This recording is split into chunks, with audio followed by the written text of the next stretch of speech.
Welcome guys, back to another video, and this video will be about me explaining the character Sayaka in Sako no Saka. I think that's the title of the game. If I don't know how to pronounce it, I apologize.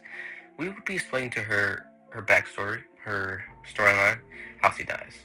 Not whether we go in depth into the aftermath, not really. No, I won't really go in depth in that. Since I want to talk about her, not her, alternate, well, including her alternate personality and how it became to be, but not her traumatic, trauma that she led to the player.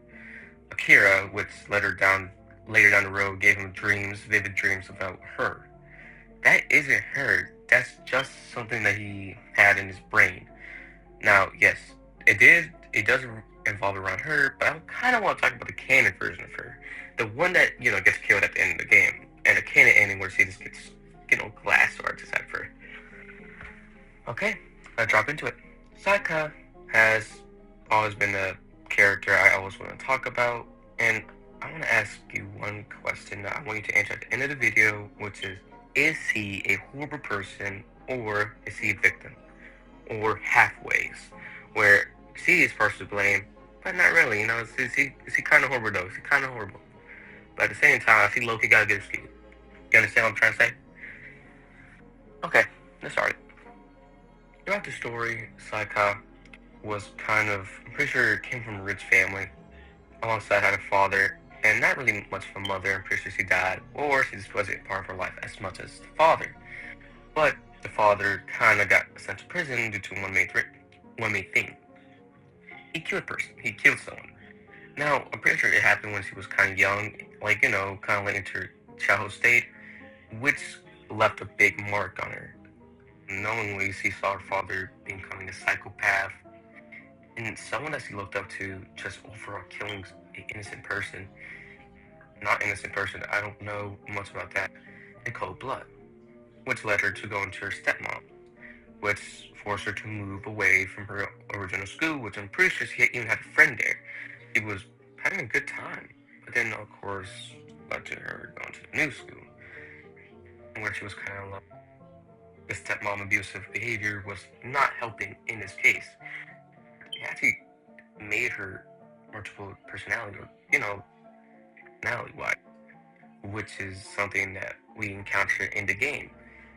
And I'm forced to believe this is just where the main reason why we call him. In the start of the game, where the game I am playing in the background currently, he mentioned a different personality as a him, indicating this personality is a male and the only male that, she had in her life that showed this type of behavior was his father. So her personality could be a mock-up of her father or a version of him, or a version that's protective, trying to get the best for her, which would explain why it comes around, or him comes around when she's at her lowest point, where a player's trying to escape, when the player wants to, get the keys to leave the school building. Which actually makes sense. Now, she also, you guessed it, counted the player at the school, which I'm pretty sure one simple act of kindness, which was him helping her overall, not really talking to her, but talking to her, like a little, hey, thank you, here you go, here's your stuff, excuse me, a simple, kind acts of kindness, which led her to stop him, or get him to the bathroom, is doing a little bit too excessive behavior, which led to him finding out about behavior, and of course, being the kind soul he is, unable to encounter or tell her to stop. So I'm pretty sure his friend vouched for him. They call him Bob. Now, Bob, being the best friend he is, to go a little bit too far, me. Stole her diary, broke in, took her, I think in a locker room or right to her house, I don't really know, and scared him throughout the school. Now, this showed her traumatic trauma since she used the diary to express herself inside, you know, as she feeling, the thoughts she was having, everything. She went insane because of it. Someone said she looked up to, loved, over, broke her heart. And what did she do? She had no one to reach out for. Her own stepmom was abusive. much as you could say. And the person that he loved just committed the worst act of betrayal towards her heart. He broke her and made her kidnap him and lured Bob to the school. Now, the prequel shows Bob, of course, going throughout doing the same thing that we did during morning time. Now, the difference between Bob is that he never was intended to make it out alive. He was always bound to. In both endings, which I think he either gets knocked up, gets locked in the medical bay, gets his head cut off. Which also, no, do you know how hard that is? He has to be supernatural at this point, bro. So, if he does escape with the keys, he just drops a pottery plant on his head. And I'm pretty sure it's supposed to indicate he was kind of the reason this happened. I'll be honest, he is kind of the reason to get why. Also, I do think Sayaka would have most likely went down a different path if she just got broken up with. I really do wonder what would happen if, Bob just actually did what he was supposed to, tell her to stop doing weird shit. Now, the likely chance that this may happen is, maybe like a 25% is, since he wasn't her breaking point. She didn't get exposed right in front of everyone. But let's get back to the main story. Now, of course, having two personalities was mostly the the yonder, the him, the little dad persona, and of course killed him and had a whole thing until she encounters Akira, who woke up what she was watching. She couldn't bring herself to kill him outright because he couldn't believe if he did it, or was he really mostly partly to blame. But he mostly believed that he was kind of to blame, which is why we're locked up in the school. And the thing that I just like is so dark and terrifying. We would have never made it out alive if Akira had waited for her. If you get killed, she says this, why didn't you wait for me? Now, a lot of people might say, well, what if, Akira actually became her lover during this segment?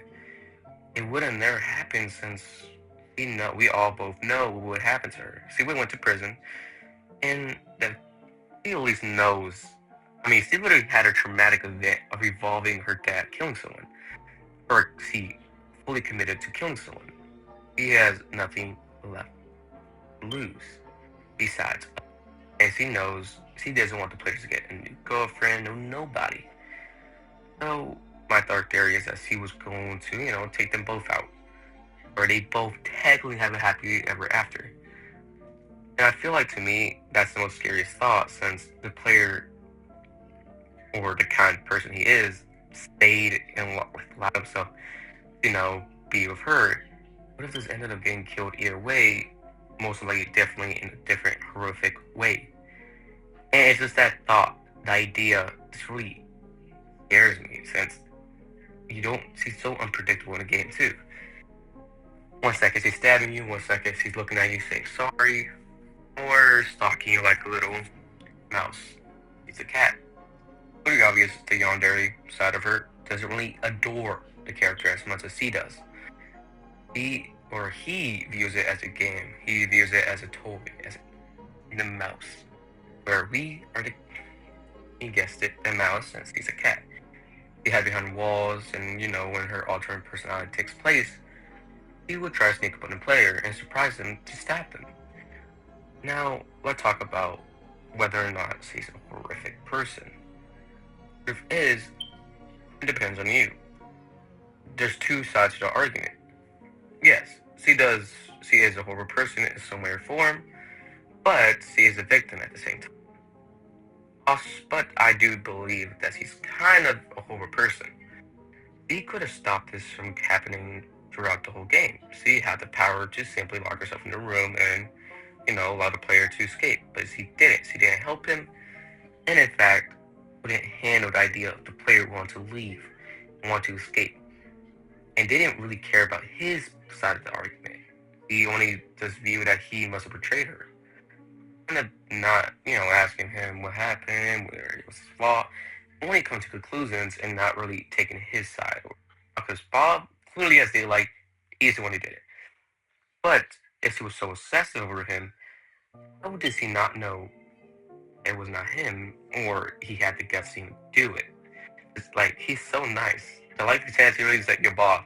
Yeah, I need you to go into her house, break into her house, steal her diary, spread it all around the school, and of course, I need you to do this just for me, buddy. Like, it's a one-time thing. It's a one-time thing. You know what I'm saying? You know what I'm saying?